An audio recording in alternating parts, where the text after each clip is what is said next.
저 아이폰에 있는 걸 갖다가 우리 집사람 거기다 연결을 해줄까 생각을 하다가 그럴 필요까지는 없을 것 같아. 그런 생각을 했어요. 근데 저는 거의 대부분의 시간 술을 잘 안 마시기 때문에 거의 대부분을 집에서 보내요. 그리고 뭐 외출하는 일이 별로 없는데 뭐 제가 뭐 다른 생각이 있는 게 아니라 그게 아니더라도 그쵸? 내가 프라이버시라든지 그런 것들이 필요할 때가 있는 것 같다는 거죠. 그 편안한 기술은 과연 아닐 것 같다. 화상통신도 저도 브리즈를 이용을 해가지고 오랜 시간 동안 했는데 화상통신은 결국 자꾸만 안 하게 돼요. 그래서 여러분들은 뭐 G세대라서 어떨지 모르지만 확실히 사람이 몇 년, 2000년 동안, 뭐 3000년 동안 이렇게 대면하면서 왔던 그런 것에 익숙해져 있는 우리의 유전자들이 이런 화상통신을 갖다가 얼마나 당연스럽게 받아들일 수 있을까? 어떤 효율에 의해서 어쩔 수 없이 하게 되지 않는 경우를 제외하고는 아마 힘들 것이다 라고 저는 생각을 합니다. 그리고 이 양반이 이제 메인 이슈는 뭐냐 하면은 메일 테크놀로지가 있고 피메일 테크놀로지가 있다는 거예요. 그래서 기술에 있어서도 여성성으로 접근하는 기술이 있고 남성성으로 접근하는 기술이 있는데 그 편안한 기술은 이 중에 뭐겠어요? 그쵸? 메일 테크놀로지겠죠? 피메일 테크놀로지란 말이죠. 오늘 여기 여자분들이 보니까는 이제 여학생들이 몇 명 있는데 메일 테크놀로지는 이런 거예요. 테크놀로지를 해가지고 내가 경쟁력이 있어지고 도미넌트해지고 싶고 뭐 이렇게 해가지고 체계적으로 이렇게 관리하고 싶고 자꾸만 그런 거죠. 그죠? 다 그런 생각하죠. 저도 그런 생각. 저는 상당히 여성성이 높은 남자임에도 불구하고 우리 회사 할 때 애들을 어떻게 하면 페이스북으로 해가지고 계속 쫄까? 학생들을 어떻게 하면 어떻게 해가지고 좀 효율을 높여볼까? 항상 그런 생각을 자연스럽게 해요. 그렇죠? 근데 지금 저희 그 다른 사람들은 그렇게 접근하지 않는 사람들, 여자들 특별히 그렇게 접근하지 않아요. 편안하게 해주죠. 그렇죠? 그리고 정치에서도 보잖아요. 정치에서도 보면은 차세대 뭐 여자 대통령감이라고 그런 사람들도 많이 나오잖아요. 근데 남자들이 보고서 경쟁력이 막 있어 보이고 막 차갑고 그런 여자들 별로 안 좋아해요. 그렇죠? 자세히 분석을 해보면은 그렇게 자기가 똑똑하고 잘났다는 걸 갖다가 부각하는 순간 지지율은 팍 떨어져요.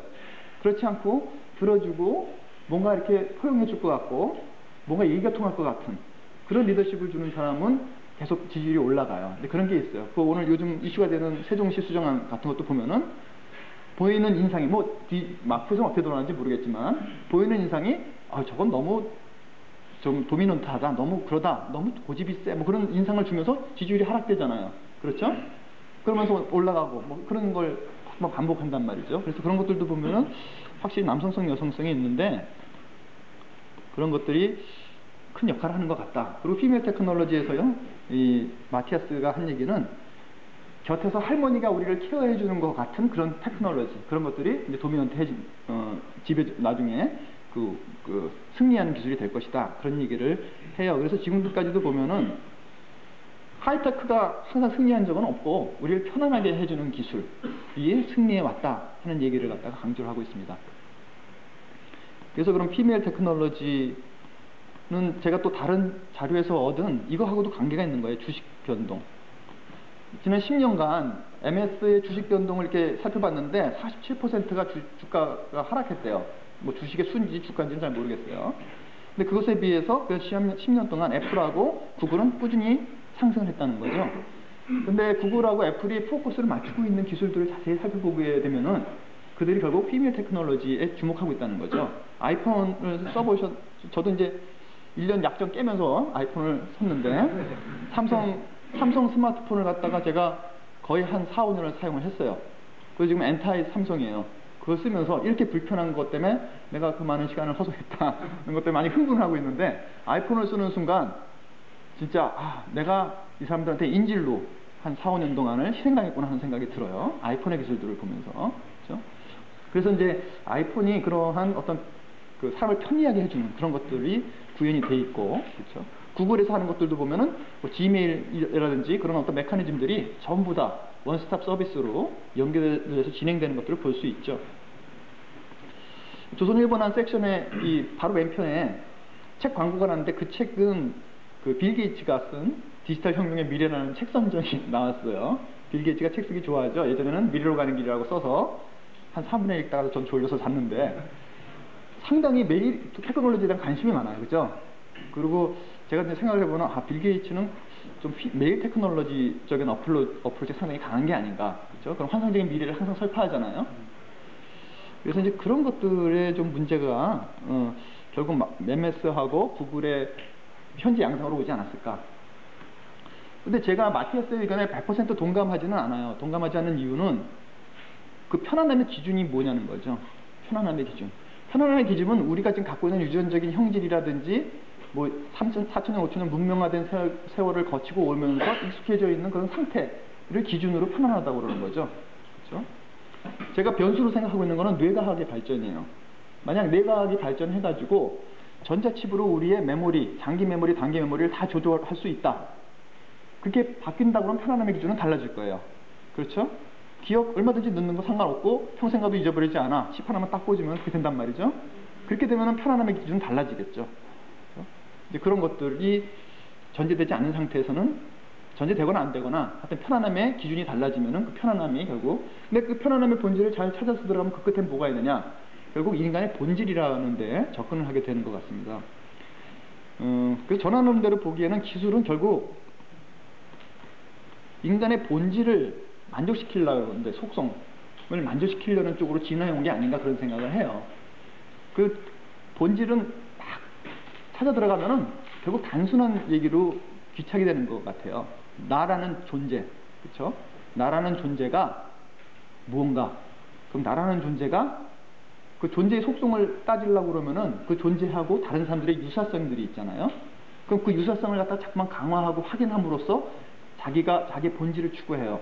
그럼 동질성을 추구한다는 거죠. 그렇죠? 근데 그 아주 상반된 개념이면서도 유사한 개념이 뭐냐면은 이질감을 또 추구하려고 그래요. 나는 뭐가 다르다. 다른 사람보다 이게 낫다. 뭐 그런 거죠. 그래서 그 두 가지가 같이 가고 있다는 거예요. 그 다음에 세 번째는 뭐냐면은 어떤 그것에 대해서 나의 어떤 프라이버시를 지키고 싶다 하는 그런 것들이 결국 우리 존재에서 파생되어 있는 여러 가지 속성들이죠. 그것이 기술을 지배하지 않았을까? 저는 그렇게 생각을 합니다. 제 관점에서는. 그리고 이제 그런 것들을 만족시켜주는 그런 기술이라든지 마케팅이 계속 성공을 하죠. 그렇죠? 뭐 아이폰을 갖다가 뭐 그런 면에서 볼 수 있을 것 같아요. 아이폰을 사용하는 나는 다른 사람과 뭔가 달라. 그럼 그런 사람들끼리 자꾸 그룹핑이 되죠. 그렇죠? 그리고 또 뭐가 있습니까? 블로깅도 그런 것들의 하나인 것 같아요. 블로깅 하면서 내가 찍은 사진, 내가 작성한 글, 그런 것들을 올려놓고 다른 사람들로부터 동질성을 자꾸만 확보하려고 그러죠. 이거는 옛날서부터 지금까지 반복적으로 발견된 인간의 속성이에요. 그렇죠? 그것이 현대의 테크놀로지라는 걸로 무장만 됐을 뿐이죠. 그렇죠? 그래서 지금 여러분들 블로깅 하면서 느끼는 감정들은 결과적으로 옛날에 뭐 천리안 시절에 채팅을 하면서 느꼈던 거, 그런 것들 어떤 비밀스러움, 그 다음에 동질성, 이질감, 뭐 그런 것들을 계속 반복시키는 순환되는 형태의 반복 현상이라고 저는 생각을 합니다. 그리고 뭐 헐리 데이비슨 오토바이 있잖아요. 그 오토바이는 단순하게 테크놀로지보다는 그것을 탐으로 인해 가지고 내가 나 자신의 본질을 확인을 하고 내 속에 숨어있는 어떤 야성성 이런 게 있었어. 그리고 같이 그런 야성성을 추구하는 사람들의 동질감을 추구하죠. 그래서 같이 뭐 스킨헤드처럼 이렇게 만들고 그런 걸 타는 그런 모임들이 생기고 막 해요. 근데 그것이 오늘만 일어난 일이 아니라 그런 속성은 옛날서부터 반복적으로 내재되어 있던 것들이죠. 그것을 누가 열었느냐, 그것이 차이가 있을 뿐이죠. 그리고 하나 또 더 예를 들자면은 우리나라에서 BMW로 운전한다는 거, 외국에서 운전하는 것하고 우리나라에서 운전한다는 거하고 약간 다르죠. 이런 것들이